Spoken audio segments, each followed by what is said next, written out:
Nunca pensé que mi vida podría dar un vuelco tan rápido. Tengo 22 años. Soy albañil desde los 16, cuando mi padre me enseñó el oficio. Siempre me he despertado temprano, a las 5:30 de la mañana, con ese despertador irritante que parece sonar cada vez más fuerte. Aquel lunes no fue diferente. Me levanté todavía medio aturdido, preparé un café bien cargado, de esos que te despiertan al instante, e hice 2 sándwiches de mortadela para llevar al trabajo. Vivo en un barrio sencillo de la periferia, y como todavía no tengo dinero para una moto, voy en bicicleta todos los días al trabajo. Son casi 40 minutos pedaleando, subiendo y bajando colinas, con el sol saliendo y el viento frío golpeándome la cara. Ese día en particular hacía un frío tremendo. Mis manos estaban entumecidas cuando llegué al punto de encuentro con Ernesto, mi maestro de obras, un tipo duro que me enseñó casi todo lo que sé hoy. Ernesto me avisó el viernes que íbamos a empezar un nuevo trabajo, una ampliación en una casa en un barrio rico de la ciudad. Me entusiasmé porque generalmente estos trabajos pagan mejor y necesitaba juntar dinero para comprar una moto usada. Cuando llegamos al lugar, me quedé boquiabierto. No era una casa, era una mansión enorme, con un jardín que parecía un parque y una piscina más grande que toda mi casa. Ernesto tocó el interfono y esperamos en la puerta. Después de unos minutos, vi a una mujer acercándose por el camino de piedras del jardín. Cuando se acercó más, mi corazón se aceleró. Era la mujer más hermosa que había visto en la vida real. Cabello castaño oscuro cayendo sobre sus hombros, ojos verdes penetrantes y una sonrisa que me dejó sin reacción. Llevaba ropa de gimnasia que mostraba todas las curvas de su cuerpo y tuve que esforzarme para no quedarme mirándola. «Buenos días. Ustedes deben ser Ernesto y su equipo, ¿verdad? Soy Luciana. Encantada de conocerlos», dijo, extendiendo la mano primero a Ernesto y luego a mí. Cuando estrechó mi mano, sentí un extraño calor subiendo por mi brazo. Su mano era suave y delicada, completamente diferente de las manos callosas que estaba acostumbrado a estrechar. Nos invitó a entrar y nos mostró dónde sería el trabajo. Quería ampliar el área de recreo de la casa, construyendo un anexo con barbacoa, horno de pizza y una habitación para invitados. Mientras Ernesto hablaba con ella sobre los detalles del proyecto, yo no podía dejar de observar el interior de la casa. Era como entrar en uno de esos programas de televisión que muestran casas de famosos. Todo impecable, muebles que parecían carísimos, cuadros en las paredes que seguramente costaban más que todo lo que yo tenía en la vida. Luciana nos ofreció un café y mientras lo tomábamos en la cocina que parecía de película, noté varias fotos en el refrigerador. Ella aparecía abrazada a un señor de cabello blanco, mucho mayor, probablemente unos 35 años mayor que ella. En las fotos estaban en lugares que solo reconocí de haberlos visto en internet: la Torre Eiffel, el Coliseo en Roma, playas paradisíacas con aguas azul turquesa. ¿Es tu padre?, pregunté sin pensar y me arrepentí al instante. Ernesto me dio un codazo disimulado. Luciana se rió, una risa ligera y musical. «No, es mi marido, Alberto. Está de viaje de trabajo ahora». Sentí mi cara ardiendo de vergüenza, pero ella no pareció importarle. De hecho, creo que le gustó mi pregunta, porque siguió sonriendo mientras nos mostraba el resto de la casa. Comenzamos a trabajar ese mismo día. Ernesto se encargó de comprar los materiales mientras yo y otro albañil, Josías, empezamos a preparar el terreno. Era un día caluroso y pronto me quité la camisa. Estaba cavando para hacer los cimientos cuando sentí que me observaban. Miré hacia arriba y vi a Luciana mirándome desde la ventana del segundo piso. Nuestras miradas se cruzaron por un segundo antes de que ella se alejara rápidamente. Aquello me dejó confundido, pero seguí trabajando. Alrededor del mediodía, apareció en el jardín con una bandeja. Les traje jugo de naranja frío, Debe hacer calor ahí fuera. Agradecimos y bebimos el jugo. Cuando devolví el vaso, nuestros dedos se tocaron ligeramente y estuve seguro de que no fue por casualidad. Ella sonrió de una manera diferente, más discreta, mirándome directamente a los ojos. En los días siguientes, Luciana comenzó a aparecer cada vez más en el jardín mientras trabajábamos. Siempre encontraba una excusa: regar las plantas, buscar algo en el garaje, preguntar sobre el avance de la obra. Pero yo notaba que siempre se las arreglaba para pasar cerca de mí, a veces pidiendo mi opinión sobre cosas que claramente Ernesto debería responder. Miguel, ¿crees que esta ventana quedaría mejor mirando al jardín o a la piscina? O, Miguel, ¿puedes ayudarme a mover esta maceta? Es muy pesada para mí. Ernesto comenzó a lanzarme miradas desconfiadas, pero no dijo nada. Josías, por otro lado, me dio un codazo cuando ella se alejó una vez. Amigo, ten cuidado. Mujer de patrón es robo seguro. Al final de la primera semana, Ernesto y Josías se fueron más temprano para buscar material en una tienda que cerraría pronto. Me quedé solo terminando de colocar algunos ladrillos. Estaba concentrado en el trabajo cuando oí la voz de Luciana detrás de mí. «Trabajas bien, ¿sabes?». Me volví y ella estaba parada a pocos pasos, usando un vestido ligero que se balanceaba con la brisa. «Gracias», respondí, sin saber qué decir. «¿Tienes sed?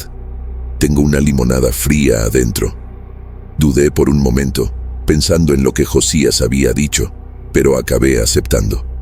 La seguí hasta la cocina, manteniendo una distancia respetuosa. Mientras bebía la limonada, ella se acercó y preguntó sobre mi vida. Le conté que vivía solo desde que mis padres se mudaron al interior, que soñaba con tener mi propio negocio algún día. Ella escuchaba con atención, como si cada palabra mía fuera importante. Cuando terminé la limonada y dije que necesitaba volver al trabajo, ella tocó mi brazo ligeramente. «Eres diferente de los otros albañiles que han trabajado aquí. Tienes algo especial». Salí de allí con el corazón latiendo fuerte y la cabeza llena de pensamientos que sabía que no debía tener. Aquella noche no pude dormir bien. Me quedé recordando cada detalle de la conversación con Luciana, la forma en que me miraba, el ligero toque en mi brazo. Intenté convencerme de que estaba imaginando cosas, que una mujer como ella, rica, hermosa, casada, jamás se interesaría por un albañil sin dinero como yo. Pero al día siguiente, cuando llegué a la obra, ella apareció en la puerta usando un vestido corto y me ofreció un café antes de comenzar el trabajo. Ernesto y Josías aún no habían llegado. «Ellos se retrasarán hoy», me llamaron para avisarme, dijo como si leyera mis pensamientos. La seguí hasta la cocina, tratando de mantener los ojos lejos de las curvas de su cuerpo, pero era prácticamente imposible. Mientras tomábamos café, ella se acercó más, preguntándome sobre mis sueños, mis planes para el futuro. Le dije que quería abrir mi propia constructora algún día, pero que todavía estaba lejos de eso. Ella sonrió y dijo: «Eres joven y talentoso, Miguel. Estoy segura de que conseguirás todo lo que quieras en la vida». Cuando terminamos el café, pensé que volvería al trabajo, pero Luciana me pidió que la ayudara con algo en el piso de arriba. «Hay una estantería en mi vestidor que está suelta. ¿Podrías echarle un vistazo?». Dudé por un momento, pero acabé subiendo las escaleras detrás de ella. Su habitación era enorme, con una cama king size y una decoración que parecía de Independientes revista. Me llevó hasta el vestidor, una habitación entera llena de ropa, zapatos y bolsos. «Es aquella de arriba», señaló una estantería. Cuando me acerqué para examinarla, sentí que ella se posicionaba detrás de mí, tan cerca que podía sentir el calor de su cuerpo. Me giré y quedamos cara a cara, a pocos centímetros de distancia. Mi corazón latía tan fuerte que pensé que ella podría oírlo. «¿Te parezco bonita, Miguel?», Preguntó con voz baja. Antes de que pudiera responder, se inclinó y me besó. Fue como si un rayo hubiera pasado por mi cuerpo. Sin pensar, correspondí al beso, sujetándola por la cintura. Lo que sucedió después fue como un sueño febril. Acabamos en su cama, besándonos intensamente. Una parte de mí sabía que aquello era una locura, que podía perder mi empleo, que ella estaba casada con un tipo rico que probablemente me destruiría si lo descubriera. Pero no pude parar. Ella me quitó la camisa y pasó las uñas por mi pecho, bajando hasta el borde de mi pantalón. «Te deseo desde el primer día que te vi», susurró en mi oído. Hicimos el amor con una intensidad que nunca había experimentado antes.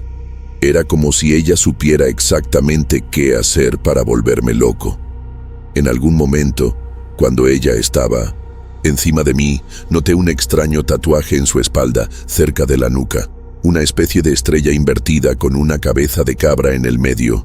Me pareció bizarro, pero estaba tan envuelto en el momento que ni siquiera pregunté sobre ello. Después, acostados en la cama, ella encendió un cigarrillo y me ofreció. Rechacé. Nunca fui de fumar. «Mi marido solo vuelve dentro de 2 semanas», dijo, soltando el humo lentamente. «Viaja mucho por trabajo». Me quedé en silencio, sin saber qué decir. La realidad comenzaba a caer sobre mí. Acababa de acostarme con la esposa de un tipo rico, en su cama. «Él es mucho mayor que tú», comenté, tratando de entender aquella situación. Ella se rió. «Alberto no es mi verdadero marido, es decir, estamos casados en papel, pero es más un acuerdo. Él es mi sugar daddy, ¿entiendes?» Me quedé confundido. Ella explicó que conoció a Alberto cuando trabajaba como camarera en un restaurante caro. Él se enamoró de ella y le ofreció sacarla de la pobreza. Yo vivía en una chabola con mis padres y 5 hermanos. Ni siquiera teníamos agua corriente. Alberto me dio todo esto. Hizo un gesto abarcando la lujosa habitación. En los días siguientes, continuamos encontrándonos siempre que era posible. A veces durante el trabajo, cuando Ernesto y Josías salían para buscar material o almorzar, a veces después del horario laboral, cuando yo inventaba alguna excusa para quedarme más tiempo. Era como vivir en una montaña rusa de emociones. Me sentía culpable, excitado, asustado y adicto al mismo tiempo. Luciana era insaciable, siempre queriendo experimentar cosas nuevas en diferentes lugares de la casa. Una vez, casi nos pillan cuando Ernesto volvió antes del almuerzo y tuvimos que vestirnos a toda prisa. A ella le hacía gracia la situación, mientras yo sudaba frío de nerviosismo. «Relájate, Miguel. Incluso si alguien lo descubre, ¿quién va a creerlo? Eres solo un albañil, puedo decir que estás mintiendo», dijo una vez, y aquello me molestó. Pero el deseo que sentía por ella era más fuerte que cualquier recelo. Una tarde, mientras estábamos en su cama, pregunté sobre el extraño tatuaje. Ella se puso seria de repente. «Es un símbolo de protección y poder», dijo, sin entrar en detalles. Intenté preguntar más, pero ella cambió de tema, comenzando a besarme nuevamente. Después de eso, noté que tenía varios objetos extraños escondidos en cajones de la habitación. Velas negras, hierbas secas en bolsitas, pequeñas estatuillas que parecían hechas de hueso. Una vez, abrí un cajón buscando un preservativo y encontré un cuaderno con símbolos raros, dibujados y nombres de personas, incluyendo el de Alberto, con fechas anotadas al lado. Cuando pregunté sobre aquello, ella se irritó por primera vez. «Nunca toques mis cosas sin permiso», dijo con una voz fría que me asustó. Después, como si percibiera mi reacción, suavizó el tono y dijo que era solo un diario donde anotaba sus sueños. La obra estaba casi terminando después de un mes de trabajo intenso. El anexo había quedado perfecto, con la barbacoa, el horno de pizza y la habitación de invitados exactamente como Luciana quería. Ernesto estaba satisfecho con el resultado y comentó que Alberto quedaría impresionado cuando volviera de viaje. Aquel día, cuando estábamos terminando de limpiar todo, Ernesto me llamó a un lado. «Miguel, necesito decirte algo. No soy ciego ni tonto. Sé que hay algo entre tú y la dueña de la casa». Me quedé helado, sin saber qué responder. «No, voy a meterme en tu vida, eres adulto, pero necesito advertirte, su marido no es cualquiera. Es un juez jubilado, tiene amigos poderosos. Si lo descubre, estás jodido». Tragué saliva y asentí. Ernesto continuó. «Cuando terminemos aquí mañana, no quiero que vuelvas más. Te pondré en otra obra, bien lejos de aquí». Aquella noche, envié un mensaje a Luciana contándole sobre la conversación con Ernesto. Ella respondió diciendo que no me preocupara, que lo arreglaría. Al día siguiente, último día de la obra, ella casi no apareció. Cuando terminó la jornada, Ernesto me llevó con él, sin darme la oportunidad de quedarme atrás. En los días siguientes, intenté contactar con Luciana, pero ella respondía cada vez menos. Después de una semana, tomé valor y fui hasta su casa una noche. El guardia de seguridad del condominio me detuvo, pero conseguí convencerlo para que avisara que yo estaba allí. Luciana apareció en la puerta, pareciendo irritada. «¿Qué estás haciendo aquí? Alguien puede verte». Expliqué que la echaba de menos, que quería seguir viéndola. Luciana suspiró. «Miguel, fue bueno mientras duró, pero se acabó. Fue solo una aventura para mí, ¿entiendes? Alberto vuelve mañana y no puedo arriesgar todo lo que tengo por causa de alguien como tú». Aquellas palabras me golpearon, como un puñetazo en el estómago. «¿Alguien como yo? ¿Un albañil pobre? ¿Es eso?». Ella desvió la mirada. «Tú no puedes darme lo que Alberto me da. Fue divertido, pero ahora necesito volver a la realidad». Salí de allí destrozado, con el orgullo herido y el corazón roto. Una semana después, me enteré por Ernesto que Alberto había muerto. Según él, el viejo volvió del viaje, se sintió mal durante la noche y no resistió. «Dicen que fue un ataque cardíaco fulminante», comentó Ernesto mientras trabajábamos en una obra nueva. Me quedé impactado con la noticia y confieso, un pensamiento egoísta pasó por mi cabeza. Ahora Luciana estaría libre. Intenté llamarla ese mismo día, pero iba directo al buzón de voz. Le envié un mensaje diciendo que me había enterado de lo ocurrido y que estaba a su disposición si necesitaba algo. No obtuve respuesta. En los días siguientes continué intentando contactarla, pero era como si hubiera desaparecido. Llegué a pasar en coche frente a la casa, pero las puertas estaban cerradas y no había movimiento. Después de 2 semanas, sin noticias, decidí dejarlo estar. Tal vez ella había viajado para lidiar con el duelo, o tal vez simplemente no quería nada más conmigo, independientemente de la muerte de su marido. Cerca de 3 meses después, comencé a sentir cosas extrañas. Al principio eran solo pesadillas recurrentes donde Luciana aparecía con ojos completamente negros, susurrando palabras que yo no entendía. Despertaba sudando frío en medio de la noche, con la sensación de que había alguien en la habitación conmigo. Después, comencé a sentir dolores en las articulaciones, principalmente en las rodillas y codos. Como hago trabajo pesado, pensé que era solo cansancio acumulado. Pero los dolores fueron empeorando y comencé a sentir debilidad en los músculos. Un domingo, cuando intenté levantarme de la cama, noté que apenas podía mover las piernas. El pánico se apoderó de mí. Llamé a mi primo que vivía cerca y él me llevó a urgencias. Los médicos hicieron varios exámenes, pero no encontraron nada malo. «Puede ser estrés», dijo uno de ellos, recetando antiinflamatorios y relajantes musculares. Los medicamentos no hicieron efecto. De hecho, mi estado fue empeorando rápidamente. En 2 semanas estaba prácticamente postrado en cama, con dificultad incluso para sostener un vaso de agua.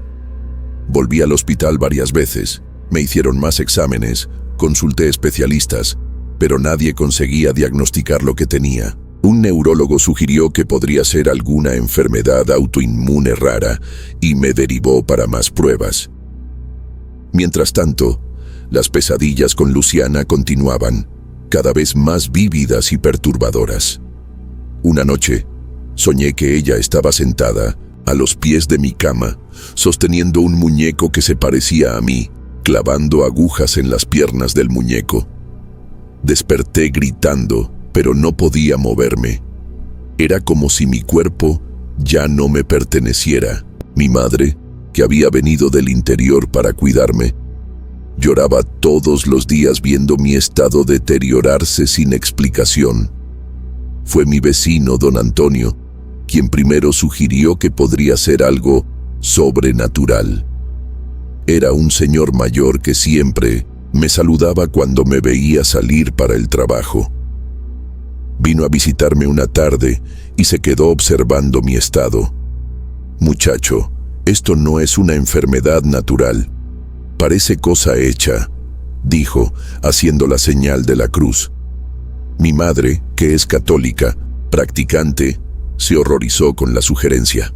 «No diga tonterías, don Antonio, mi hijo necesita médicos, no supersticiones». Pero conforme pasaban los días y mi estado solo empeoraba, incluso con todos los tratamientos médicos, comencé a considerar la posibilidad. Las pesadillas con Luciana, el extraño tatuaje que tenía, los objetos bizarros que encontré en su casa y principalmente el timing de todo. Yo empezando a enfermar pocos meses después del fin de nuestra relación y de la muerte repentina de Alberto. Don Antonio volvió a visitarme una semana después, esta vez acompañado de una señora, negra de cabello blanco. La presentó como doña Jurema, una curandera respetada en la comunidad. Mi madre se resistió a dejarla verme, pero yo insistí. Estaba desesperado y dispuesto a intentar cualquier cosa. Doña Jurema entró en mi habitación sola y cerró la puerta. Se acercó a la cama y se quedó observándome en silencio durante algunos minutos. Después pasó las manos sobre mi cuerpo sin tocarlo, como si estuviera sintiendo algo en el aire. «Te involucraste con una mujer que practica las artes negras», dijo finalmente con una voz grave. «Ella hizo un trabajo fuerte contra ti. Un hechizo». Tragué saliva sintiendo un escalofrío recorrer mi espina dorsal. «¿Qué tipo de trabajo?», le pregunté con dificultad, pues hasta hablar se estaba volviendo un esfuerzo. «Primero hizo un hechizo de amor para atarte. Después, cuando consiguió lo que quería, hizo un trabajo de cementerio. Está succionando tu fuerza vital poco a poco». Doña Jurema me preguntó si tenía algo que perteneciera a esa mujer, cualquier cosa. Un mechón de cabello, una prenda de ropa, una foto.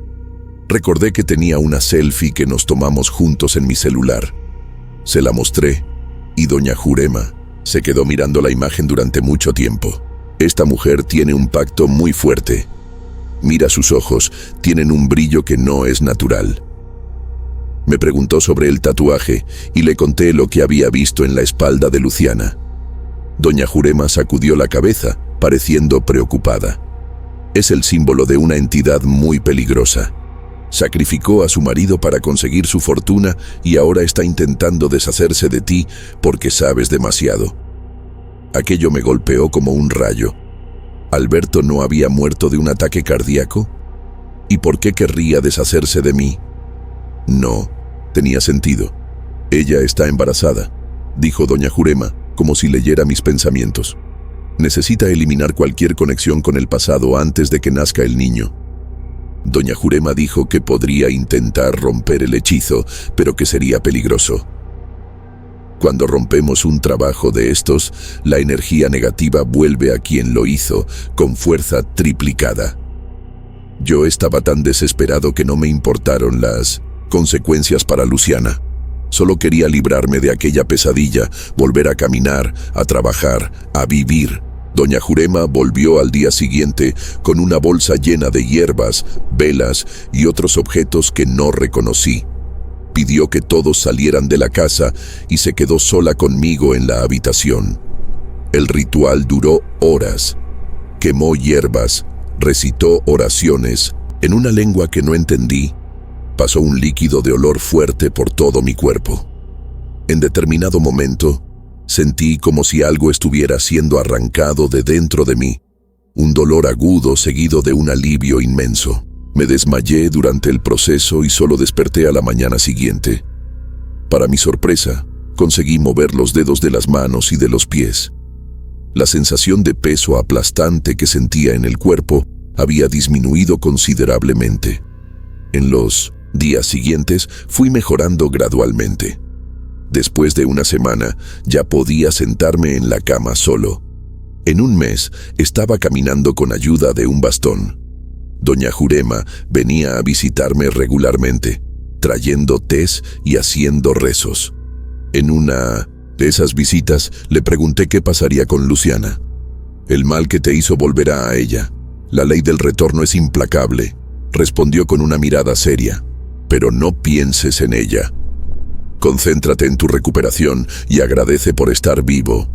Muchos no sobreviven a trabajos como ese.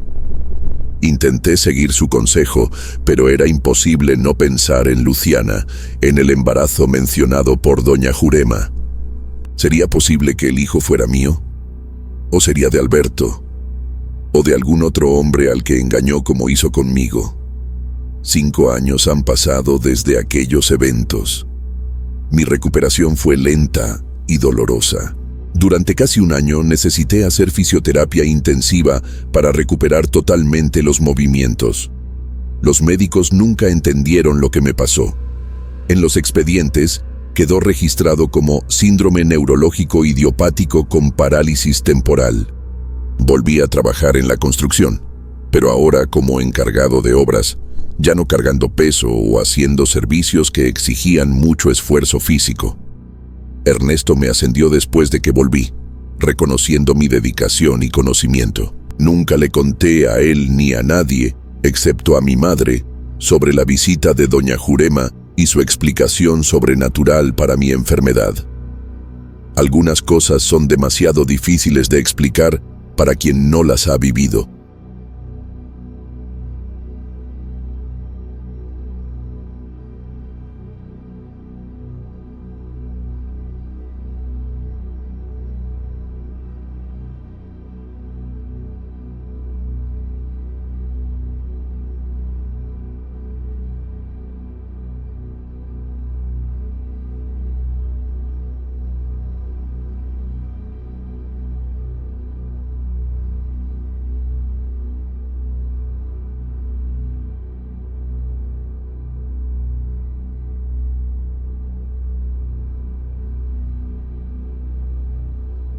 Soy Luciana. Tengo 23 años y hasta hace unos meses vivía en San Miguel de Allende, un pequeño pueblo donde las oportunidades son escasas para quien solo tiene la secundaria como yo. Mi padre fue diagnosticado con un tumor cancerígeno hace 2 años y los tratamientos eran carísimos, consumiendo todos nuestros ahorros. Mi madre falleció cuando yo tenía 12 años, así que éramos solo mi padre, mi hermana menor y yo, luchando para sobrevivir con lo poco que teníamos. Fue en ese momento desesperador cuando mi tía Mariana, que trabajaba como empleada doméstica en Monterrey, llamó diciendo que conocía a una familia rica que necesitaba a alguien confiable para trabajar en su casa. Ella me había recomendado y estaban dispuestos a contratarme de inmediato. No lo pensé 2 veces. Empaqué mis pocas pertenencias y tomé el primer autobús a Monterrey, con el corazón apretado por dejar a mi padre, pero esperanzada de poder enviar dinero para sus tratamientos. Llegué a Monterrey un miércoles por cintos, la tarde. Mi tía me recibió en la terminal de autobuses y me explicó que la familia para la que trabajaría era muy influyente en la ciudad. El señor Ricardo era dueño de varias empresas y la señora Carolina era abogada. Tenían 2 hijos adolescentes que estudiaban en colegios caros. Mi tía me dijo que pagaban bien y que tendría los domingos libres. Confieso que estaba nerviosa. Nunca había trabajado como empleada doméstica antes, pero la necesidad habló más fuerte. Al día siguiente, mi tía me llevó a la mansión donde vivían. Me impresionó el tamaño de la casa. Parecía un palacio comparado con nuestra pequeña casa en San Miguel. La señora Carolina me recibió con una sonrisa educada, pero distante. Me mostró la casa, explicó mis funciones y me llevó a la habitación donde me quedaría. Una habitación pequeña pero cómoda en la parte trasera de la casa. Cerca de mí no me sentó la lavandería. Esa primera noche, después de que todos se fueron a dormir, lloré sola en mi habitación. Extrañaba a mi padre, preocupada por su salud, y recé pidiendo fuerzas para soportar esta nueva vida. A la mañana siguiente me desperté temprano y comencé mis tareas. Preparé el desayuno para la familia y conocí al señor Ricardo. Era un hombre de unos 45 años, alto, con canas en las sienes y una sonrisa que no llegaba a sus ojos. Cuando probaron mi desayuno, me elogió diciendo que cocinaba muy bien, pero había algo en su mirada que me hizo sentir incómoda. Traté de ignorar esa sensación y me concentré en el trabajo. La señora Carolina me entregó un uniforme que debía usar todos los días. Una falda negra un poco por encima de las rodillas y una blusa blanca. Cuando me lo probé, noté que era un poco ajustado, destacando mis curvas, pero no quise quejarme. El primer día. Las primeras semanas fueron tranquilas. Me adapté a la rutina de la casa y a las exigencias de la familia. Enviaba casi todo mi salario a mi padre, guardando solo lo suficiente para mis necesidades básicas. Hablaba con él por teléfono una vez a la semana, y aunque trataba de sonar animado, yo sabía que no estaba bien. Después de 2 meses trabajando allí, comencé a notar comportamientos extraños del señor Ricardo. Durante las comidas, cuando servía la mesa, sentía su mirada fija en mí, siguiendo cada uno de mis movimientos. Cuando me pagaba el salario a fin de mes, sostenía mis manos más tiempo del necesario, con un toque que me causaba escalofríos.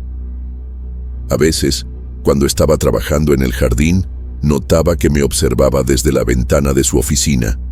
Intenté comentarlo discretamente con mi tía, pero ella minimizó la situación, diciendo que estaba imaginando cosas y que no debía crear problemas, pues necesitábamos ese empleo. Un domingo, mi día libre, regresé más temprano a la mansión porque había olvidado mi teléfono celular. Pensé que la casa estaría vacía, pues la familia solía salir los domingos a almorzar fuera. Entré silenciosamente y fui directamente a mi habitación. Cuando abrí la puerta, me quedé helada con la escena. El señor Ricardo estaba allí, revisando mi cajón de ropa interior, oliendo mis prendas con una expresión que nunca olvidaré. Se asustó al verme e intentó disimular, diciendo que estaba buscando el control remoto del televisor que pensaba haber dejado en mi habitación.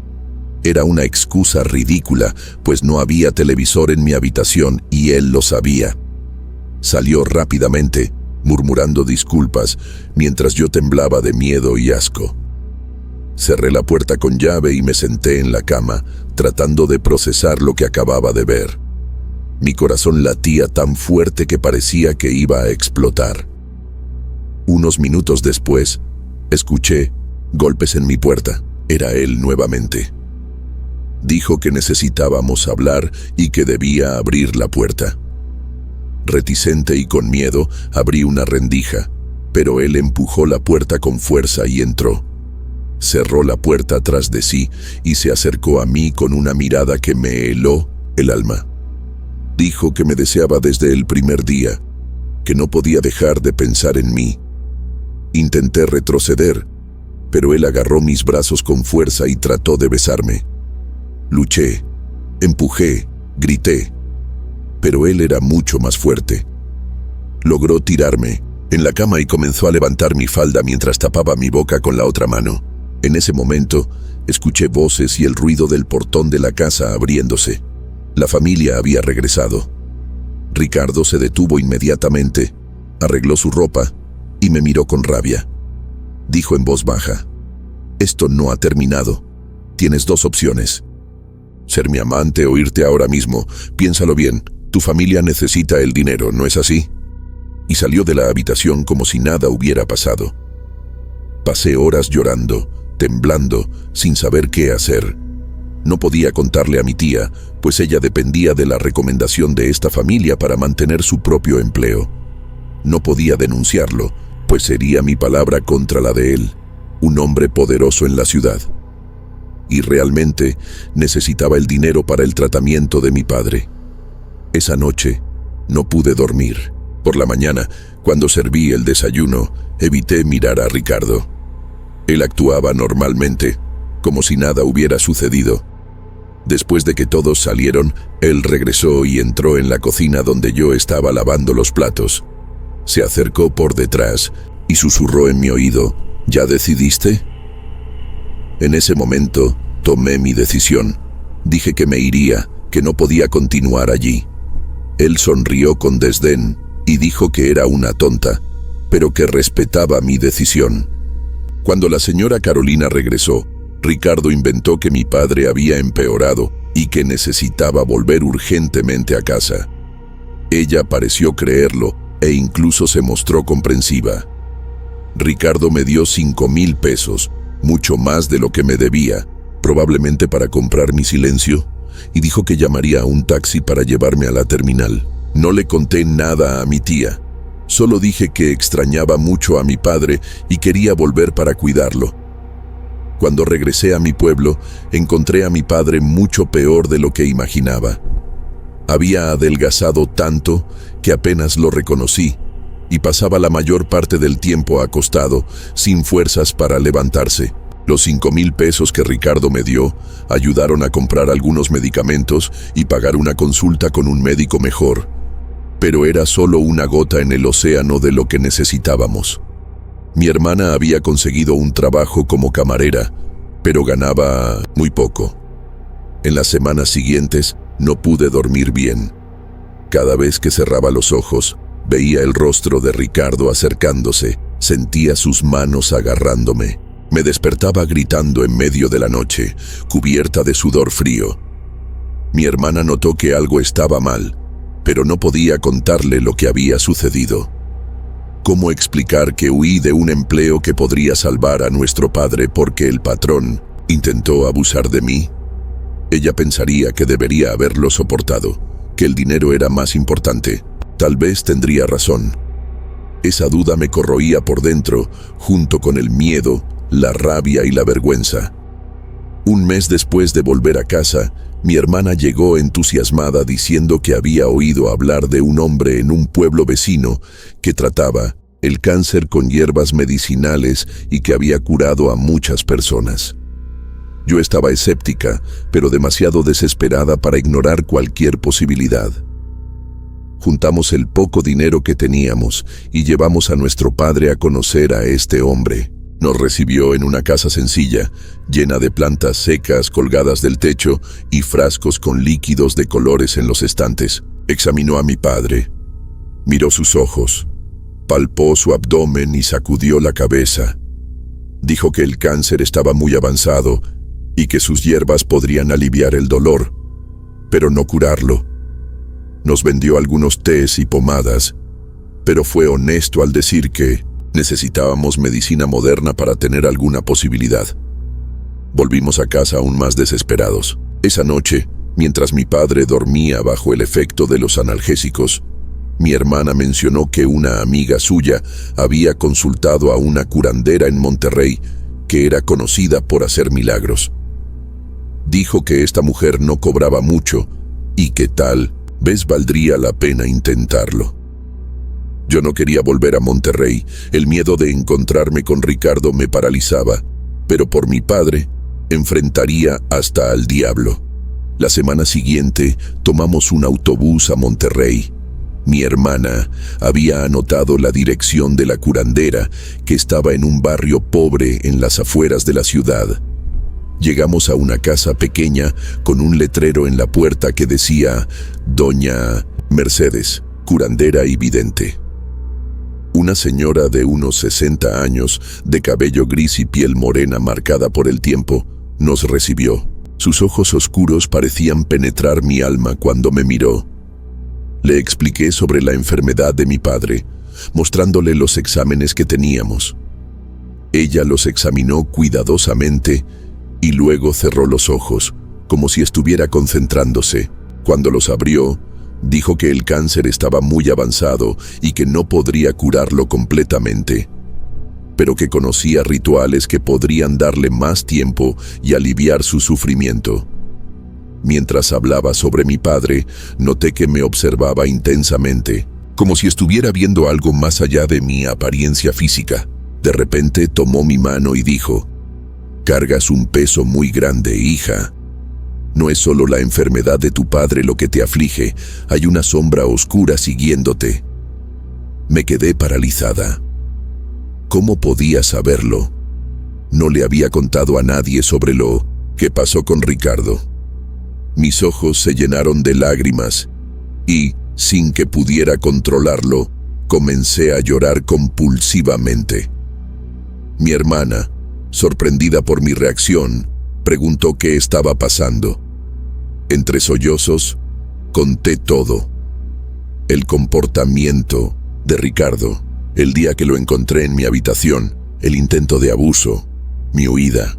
Doña Mercedes escuchó todo en silencio, asintiendo ocasionalmente. Cuando terminé, apretó mi mano con fuerza y dijo: «El mal que te hicieron necesita ser limpiado. Estás cargando la energía negativa de ese hombre y eso te está enfermando por dentro. Voy a hacerte una limpia». Le pidió a mi hermana que esperara en la sala mientras me llevaba a una habitación en la parte trasera de la casa. El lugar estaba lleno de imágenes de santos, velas encendidas y hierbas secas. El olor a incienso era fuerte y me hizo toser. Doña Mercedes me pidió que me quitara los zapatos y me parara en el centro de la habitación. Encendió más velas, tomó un manojo de hierbas secas y comenzó a pasarlo por mi cuerpo, de la cabeza a los pies, murmurando palabras que no entendía. Después, tomó un huevo, lo pasó por todo mi cuerpo y lo rompió en un vaso con agua. Miró atentamente el huevo en el agua y sacudió la cabeza. Hay mucha negatividad aquí, mucha rabia y miedo, pero también veo el deseo de justicia, de venganza. Ese hombre te lastimó y está viviendo como si nada hubiera pasado, mientras tú sufres y tu padre se consume. Eso no es justo. Sus palabras tocaron algo profundo dentro de mí.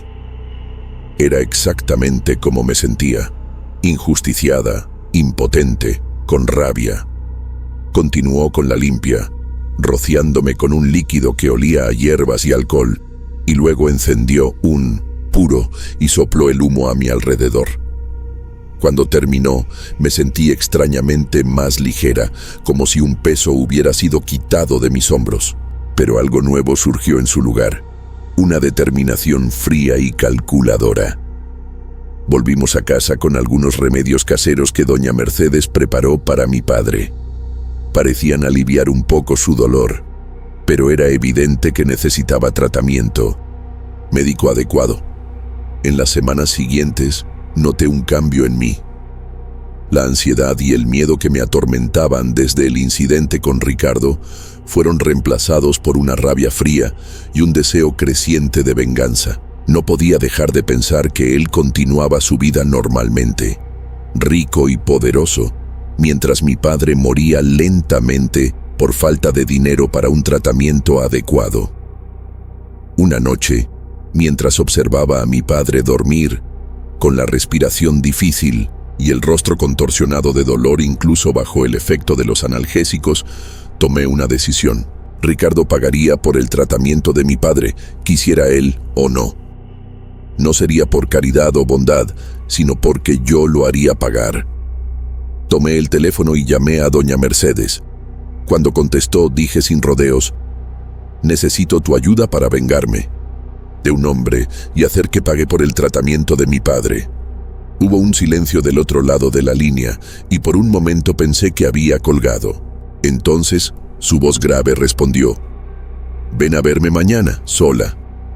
Al día siguiente, inventé una excusa para mi hermana y tomé un autobús a Monterrey. Doña Mercedes me recibió con una expresión seria. Nos sentamos a la mesa de la cocina y le expliqué mi plan. Volvería a trabajar en la casa de Ricardo, aceptaría ser su amante, pero lo manipularía para conseguir dinero para el tratamiento de mi padre. Necesitaba su ayuda para asegurarme de que él se obsesionara conmigo, que no pudiera negarme nada. Ella me escuchó atentamente y luego dijo: lo que estás pidiendo es peligroso, hija. No solo para él, sino también para ti. Este tipo de magia tiene un precio. Respondí que estaba dispuesta a pagar cualquier precio, que no me importaban las consecuencias siempre que mi padre pudiera ser tratado. Asintió lentamente y dijo que me ayudaría, pero que tendría que seguir sus instrucciones al pie de la letra. Esa misma tarde, llamé a la casa de Ricardo y Carolina. Fue la propia Carolina quien atendió y pareció sorprendida al oír mi voz. Le expliqué que la situación de mi padre se había estabilizado y que necesitaba mucho el empleo de vuelta. Pregunté si el puesto aún estaba disponible. Dudó, pero dijo que habían contratado a otra persona que no era tan buena como yo y que podrían recibirme de vuelta si yo quería. Acordamos que comenzaría el lunes siguiente. Cuando colgué, sentí una mezcla de ansiedad y determinación. Estaba volviendo a la guarida del lobo, pero esta vez yo sería la cazadora, no la presa. Pasé el fin de semana preparándome mentalmente, repitiéndome que todo lo que haría sería por mi padre, que el fin justificaba los medios. El lunes, cuando llegué a la mansión, Carolina me recibió con una sonrisa genuina, diciendo que estaba feliz de que hubiera vuelto. Los hijos también me saludaron animadamente. Ricardo, por otro lado, parecía en shock al verme. Sus ojos se agrandaron y casi derramó la taza de café que sostenía. Me saludó fríamente y salió rápidamente. Para el trabajo, sabía que vendría a buscarme más tarde y estaba lista para ello. Como esperaba, esa misma tarde Ricardo me buscó cuando todos salieron de casa. Entró en la cocina mientras yo lavaba los platos del almuerzo y cerró la puerta tras de sí. Su rostro mostraba una mezcla de sorpresa, desconfianza y deseo. ¿Por qué volviste?, preguntó secamente. Continué lavando los platos, fingiendo indiferencia mientras respondía: mi padre necesita una cirugía cara. Necesito el dinero. Se acercó, deteniéndose justo detrás de mí, tan cerca que pude sentir su aliento en mi cuello. «Entonces, ¿aceptaste mi propuesta?», susurró. Me giré lentamente, mirándolo a los ojos. «Sí, pero con mis condiciones. Nada de forzar las cosas, nada de marcas o violencia. Y me pagarás extra, además de mi salario normal». Sonrió, esa sonrisa arrogante de quien cree que tiene el control. «Claro, querida. Soy un hombre generoso con quien me complace». Tuve que controlar el impulso de escupirle en la cara. En vez de eso, sonreí suavemente y dije: «Perfecto, ahora necesito terminar mi trabajo». Asintió, acarició mi rostro con los dedos y salió. Tan pronto como la puerta se cerró, corrí al baño y vomité. El plan estaba en marcha, pero el asco que sentía era demasiado real. En las semanas siguientes, seguí las instrucciones de doña Mercedes al pie de la letra. Me había pedido conseguir algo personal de Ricardo, algo que hubiera tenido contacto directo con su cuerpo. Una tarde en que estaba tomando su whisky y fumando un puro en su despacho, me ofrecí a buscar más hielo. Cuando regresé, noté que había dejado el puro en el cenicero mientras atendía una llamada. Aproveché su distracción para tomar el puro y esconderlo en el bolsillo de mi delantal, sustituyéndolo rápidamente por otro que saqué de la caja en la mesa. Ni siquiera notó el cambio. En mi día libre, volví a la casa de doña Mercedes con el puro. Sonrió al ver el objeto. «Perfecto», dijo. Me pidió que me sentara y me explicó lo que haría. Un ritual de amarre para hacer que Ricardo se enamorara perdidamente de mí, al punto de no poder negarme ninguna petición. Pero me advirtió: «Este hechizo es poderoso, pero tiene sus limitaciones. Él se obsesionará contigo, pero si consuman la relación físicamente, el encanto se romperá. Él necesita desear lo que no puede tener completamente». Doña Mercedes me llevó a la misma habitación trasera donde había hecho la limpia. Esta vez había un pequeño muñeco de tela sobre la mesa, junto con velas rojas y negras, una botella de aguardiente y varias hierbas que no reconocí. Encendió las velas, derramó aguardiente alrededor del muñeco y comenzó a murmurar palabras en una lengua que no entendía. Tomó el puro de Ricardo, cortó un pedazo y lo colocó dentro del muñeco. Después tomó una aguja y me pidió que pinchara mi dedo. Cuando la sangre comenzó a salir, la recogió en un pequeño recipiente y la mezcló con algunas hierbas. Con esa mezcla, dibujó símbolos en la cabeza y el corazón del muñeco.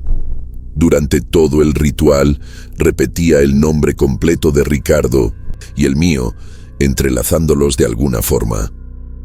Al final, envolvió el muñeco en un paño rojo y me lo entregó, diciendo que debería esconderlo en algún lugar de la casa de Ricardo donde nadie lo encontrara. «Recuerda», dijo con seriedad, «el hechizo durará mientras no te entregues completamente a él. En el momento en que eso suceda, el encanto se romperá y él podrá volver a ser quien era antes». Volví a la mansión con el muñeco escondido en mi bolso. Esa noche, cuando todos dormían, entré silenciosamente en el despacho de Ricardo y escondí el muñeco detrás de algunos libros en la estantería, un lugar donde sabía que la empleada de limpieza nunca tocaba. En los días siguientes comencé a notar cambios sutiles en el comportamiento de Ricardo. Me miraba de forma diferente, no solo con deseo, sino con una especie de adoración. Comenzó a darme pequeños regalos, un perfume caro, una pulsera de plata, chocolates finos, siempre discretamente para que Carolina no se diera cuenta. Cuando estábamos solos, me hablaba de una forma casi desesperada, diciendo que no podía dejar de pensar en mí, que soñaba conmigo todas las noches. Yo fingía estar halagada, correspondía con sonrisas tímidas y toques fugaces que lo dejaban aún más ansioso. Era repugnante, pero necesario.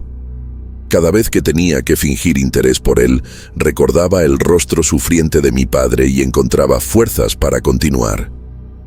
Un domingo, cuando Carolina llevó a los hijos a visitar a los abuelos, Ricardo se quedó en casa alegando tener trabajo que hacer. Tan pronto como el coche salió por el portón, vino a mi habitación. Esta vez no intentó forzar nada. Golpeó la puerta y esperó a que yo abriera. Entró con un ramo de rosas rojas y una caja de joyas. Dentro había un collar de oro con un pequeño diamante. «Es para ti», dijo con los ojos brillando de ansiedad. «Eres la mujer más hermosa que he conocido. No puedo dejar de pensar en ti». Agradecí con una sonrisa y permití que se acercara. Dejé que me besara, que sus manos recorrieran mi cuerpo por encima de la ropa. Cuando comenzó a desabotonar mi blusa, me aparté suavemente. «No aquí», susurré. «No así, a las prisas, como si yo fuera cualquiera». Pareció frustrado, pero asintió. Entonces comencé a llorar. Lágrimas falsas, por supuesto, pero él no lo sabía. Preocupado, preguntó qué pasaba. Entre sollozos, le conté sobre el empeoramiento de mi padre, sobre la necesidad urgente de una cirugía que costaría mucho dinero, dinero que yo no tenía. Ricardo me abrazó, prometiendo que me ayudaría. Fue a su habitación y volvió con una cantidad de dinero y un cheque. «Aquí hay 300,000 pesos», dijo. «¿Es suficiente para la cirugía de tu padre?» Asentí con los ojos muy abiertos, fingiendo sorpresa y gratitud. En realidad, ya sabía exactamente cuánto costaría el tratamiento completo de mi padre. Había investigado todo antes de volver, pero 300,000 pesos era solo la mitad de lo que necesitábamos. Abracé a Ricardo, lo besé intensamente y le agradecí varias veces. Prometí que tan pronto como mi padre fuera operado, estaríamos juntos de verdad. Sonrió, satisfecho consigo mismo, sintiéndose el gran salvador. Poco sabía él que era solo el comienzo. Esa misma noche, llamé a mi hermana y le conté que había conseguido el dinero para la cirugía, inventando una historia sobre un adelanto generoso de mis patrones. Ella lloró de alegría y acordamos que comenzaría a organizar todo para la internación de nuestro padre. Algunos días después, durante la cena, comenté casualmente con Carolina que necesitaría un día libre extra para visitar a mi padre en el hospital. Ricardo, que estaba en la mesa, preguntó sobre la cirugía, fingiendo no saber nada. Expliqué que mi padre sería operado, pero que aún necesitaríamos dinero para el tratamiento postoperatorio. Podía sentir los ojos de Ricardo en mí, intensos, preocupados. Más tarde, cuando estábamos solos, preguntó cuánto más necesitaría. Hice algunos cálculos fingidos en un papel y le mostré 300,000 pesos más. Dudó por un momento. Era mucho dinero. Pero entonces tomé su mano, miré profundamente en sus ojos y dije que si me ayudaba, sería suya para siempre, que podríamos encontrar una manera de estar juntos, que ya no podía seguir ocultando lo que sentía por él. Era la mentira más descarada que había dicho en mi vida, pero funcionó. Al día siguiente me entregó otro cheque, esta vez firmado por una de sus empresas, como si fuera un pago por servicios prestados. Con el dinero en mano, sabía que era hora de partir. Había conseguido lo que necesitaba y cada día que pasaba en esa casa era un tormento. A la mañana siguiente, cuando Carolina estaba tomando café, pedí hablar con ella. Con lágrimas en los ojos, esta vez de alivio genuino por estar a punto de salir de allí, le conté que mi padre sería operado y que me necesitaría durante la recuperación, que lamentaba mucho, pero tendría que dejar el empleo. Fue comprensiva, dijo que podría volver cuando todo se resolviera. Agradecí su amabilidad y prometí mantener contacto. Ricardo no estaba en casa en ese momento, había salido temprano para una reunión. Mejor así. No soportaría tener que despedirme de él, fingir una vez más. Empaqué mis cosas rápidamente y antes de salir, llamé a doña Mercedes. Cuando atendió, solo dije: «Está hecho, necesito que deshaga el hechizo ahora». Respondió que debería ir a su casa inmediatamente. Fui directamente a la casa de doña Mercedes. Ella ya me esperaba en la puerta como si supiera que estaba llegando. Entramos y me llevó a la habitación trasera donde se había realizado el ritual. «¿Conseguiste lo que querías?», preguntó. Asentí, mostrándole los cheques que Ricardo me había dado. Sonrió, no una sonrisa de alegría, sino de satisfacción por un trabajo bien hecho. «Ahora necesitamos deshacer el hechizo», dijo. «Si no lo hacemos, él seguirá obsesionado contigo, podría buscarte, y eso sería peligroso». Pregunté cómo lo haríamos, ya que el muñeco estaba escondido en la casa de Ricardo, y yo no podría volver allí a buscarlo. Doña Mercedes explicó que no necesitábamos el muñeco físico, que podríamos deshacer el hechizo a distancia.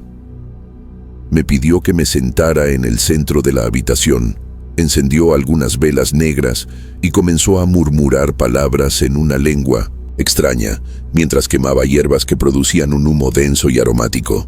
Echó agua en un recipiente de barro y me pidió que mirara fijamente la superficie del agua mientras ella continuaba su encantamiento. Después de unos minutos, se detuvo abruptamente y dijo: «Está hecho». El hechizo ha sido roto. Él se sentirá como si despertara de un sueño, confundido y tal vez enojado. Pero no recordará exactamente lo que sucedió. Parecerá un período nebuloso en su mente. Agradecí a doña Mercedes y pregunté cuánto le debía por todo.